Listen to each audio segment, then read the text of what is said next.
Insert the end of the connector rods with the screw hole into the bottom of the bed rail frame.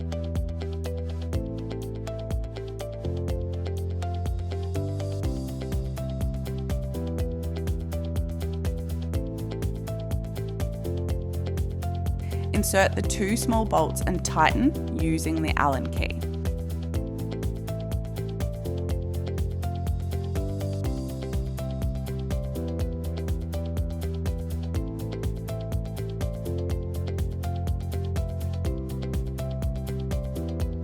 Slide the support bar onto the 2 connector rods.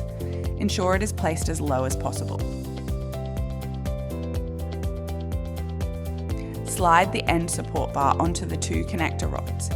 Insert into the larger hole side. Locate the screw holes. Insert the 2 large bolts and tighten using the Allen key.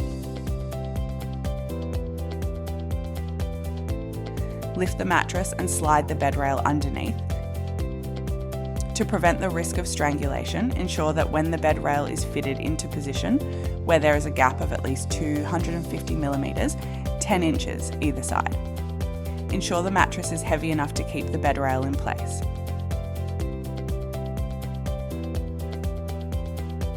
This bed rail is intended for use with single, double, queen size, king size beds or children's mattress only.